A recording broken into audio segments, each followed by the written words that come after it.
চুপি কিছু কথা শেয়ার করি। তো কী করছে না করছে সব কিছু দেখানোর চেষ্টা। তো গ্রামে যে এতটা প্রশান্তি রয়েছে সেটা বলে বোঝানোর মতো না। তো বন্ধুরা, আশা করি সকলে ভালো আছেন। তো আমিও ভালো আছি। আজকের আমার টপিক হচ্ছে গ্রামের লোকজনকে নিয়ে ভিডিও। দরিদ্র আমাদের এই সমাজে কম বেশি সকল শ্রেণীর মানুষ বসবাস করে। কত সুন্দর ঈদগাহ মাঠ মদপুর। তো দেখেন বন্ধুরা, আমি এই মুহূর্তে রয়েছি মদপুর বাগানীপাড়াতে। তো কত মানুষ, যেমন দেখো ছোটো ছোটো বাচ্চারা খেলা খেলছে, কত সুন্দর আনন্দ। তো মূলত এটা আমাদের পাটের জমি দেখতে এসেছি। কত সুন্দর গ্রামের পরিবেশের মধ্যে যে একটা আলাদা অনুভূতি বা ফিলিংস, ইংরেজি যেটা ফিলিং বা অনুভূতি বা ইমোশন বা আবেগ জড়িয়ে রয়েছে, সেটা কিন্তু পাটে যদিও খিঁচ হয়েছে, টেনে দিতে হবে কয়েকদিন মধ্যে।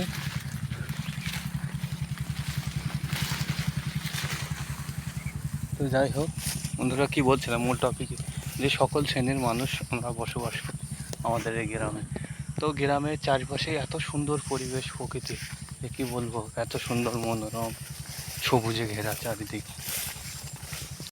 বর্ষাকালের কী অবস্থা, একজন মানুষ কতটা কষ্ট করে ঘাস বয়ে নিয়ে যাচ্ছে। দেখো দাদা, এখান দিয়ে যাবো ভাবছি, তা কোথা দিয়ে যাবো। দেখেন কাদার মধ্যে দিয়ে ঘাস বয়ে নিয়েছি, এদিকে সব পানি, এখান দিয়ে মূলত রাস্তা মদপুর এটা। তো যেতে যেতে পাটের জমি দেখতে এসলাম, গিয়েছিলাম দিতে গিয়েছিলাম, তারপরে বাগানে গেছিলাম কাঁঠাল আনতে। আর এখন মূলত পাটের জমিতে পাট কেমন হয়েছে কমেন্ট করে জানাও। এই তো পাটের জমি, এই তো বন্ধুরা দেখেন গ্রামের পরিবেশ কতটা সুন্দর, নিস্তব্ধ, চারিদিকে পাখির কুঞ্জরব। আমাদের বাড়ি যদিও অন্য জায়গায়, এখানে এসেছি মূলত কাঁঠাল আনতে আর এই বাগান দেখতে, সেই জন্য একটু ভিডিও করছি। তো মূলত এটাই আমাদের বাগান। একটু লাইক কমেন্ট শেয়ার করে জানাবেন ভিডিও কেমন হয়েছে। এটাই মূলত এই মদপুরের বাগান। তো একজন ঘাস কাটছে, আমি কিছু বলবো না, তোমাদেরকে দেখানোর চেষ্টা করব। তো চলো কেমনভাবে আমি ভিডিও তৈরি করি, কত দূর আমাদের জমি, সব কিছু ডিটেল আজকে জানিয়ে দেব।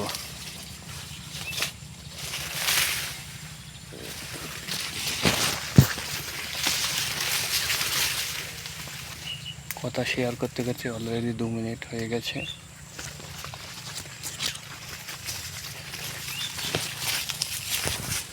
কত সুন্দর পাটের জমি, পরিষ্কার ঝকঝকে। তো আমি তার মধ্যে বসে বসে ভিডিও করছি। তো একজন রয়েছে ওখানে, তো চলো দেখা যাক, কিছু কথা শেয়ার করি। তো কী করছে না করছে সব কিছু দেখানোর চেষ্টা করব। তো চুপি চুপি, কিরা ঘাস খাচ্ছি কিটা, হ্যাঁ ঘাস খাচ্ছি কিটা।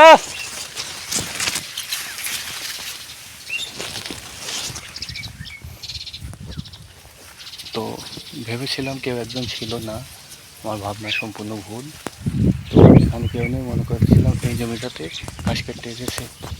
তো আমি যে কথা তোমাদের সাথে শেয়ার করবো, আপনাদের সাথে শেয়ার করবো ভেবেছিলাম। তা ঘাস কাটছি নাকি নি, তো কেউ নেই। তো আমাদের জমির পাট কেমন হয়েছে কমেন্ট করে জানাও। এই পাটের জমি, ওই দেখেন রাস্তা।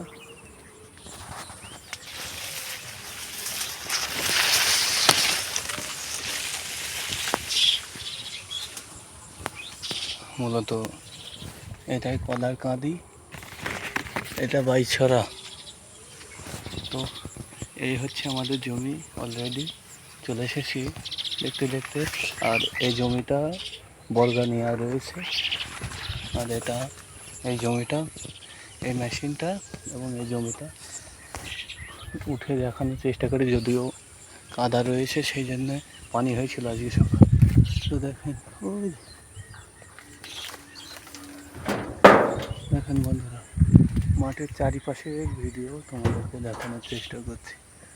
দেখেন চারিদিকে, যেদিকে দেখবেন এই কলা গাছ, এই ভিডিও, দিকে সব ভিডিও,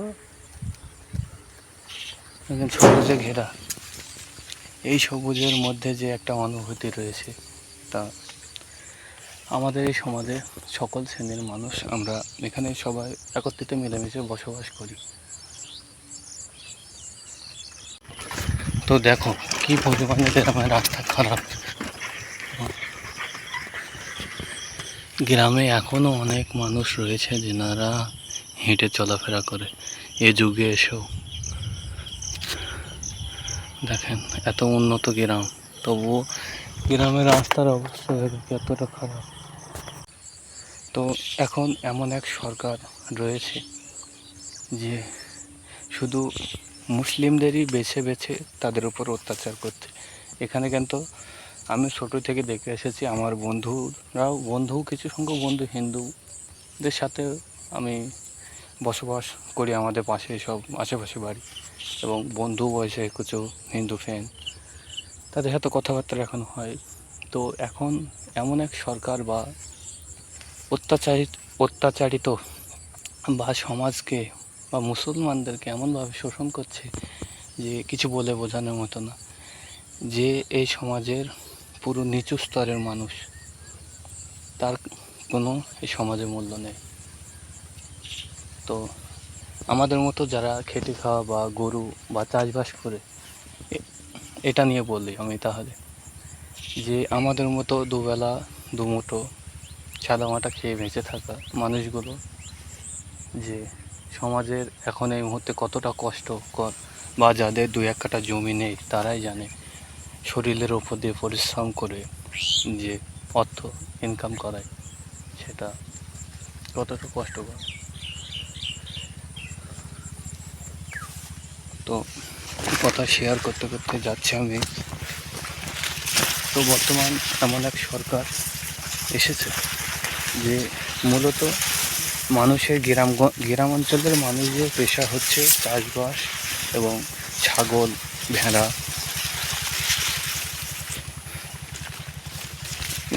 মহিষ, এই সকল পাশাপাশি এটাও একটা চাষের মধ্যে পড়ে। তো এখন যে সরকার তিনি বলছে যে গরু বিক্রি হবে না, তাহলে আমার কথা হচ্ছে একটা মানুষ যে চাষবাস করছে, যে গরু থেকে গাভী যে দুধ দিচ্ছে, দুধটা আমরা হয়তো সংগ্রহ করছি, কিন্তু যে গাভী দিন শেষে যে বাচ্চাটি দিচ্ছে বা বছর শেষে যে একটা বাচ্চা পাচ্ছি, সেটা তো আমরা বিক্রি করতে পারছি না। তো একটা মানুষ মূলত এই উদ্দেশ্যেই পোষে যে ধরেন আমার বাবা আমাকে লালন পালন করেছে ছোটোই থেকে, যে বড় হয়ে ওর থেকে যে ভালো কিছু আশা করবে, যে বাবা মার খেদমত কিংবা এরকম কিছু। ঠিক তেমনই একজন পরিশ্রমী লোক তখনই গরু চাষাবাদ করে যে সেটা থেকে কিছু অর্থ বা কিছু সামগ্রী সংগ্রহ করার জন্য। তো আশা দিয়ে যদিও মানুষজন যাচ্ছে, তো ক্যামেরাটা সামনের দিকে দিচ্ছি। তো এই তো তো আমার বলা ভুল হবে, তো আপনারা কমেন্টে আপনাদের মতামত জানাবেন। এটা নিয়ে আমি পরে ভিডিও বা বিস্তারিত আলোচনা করব।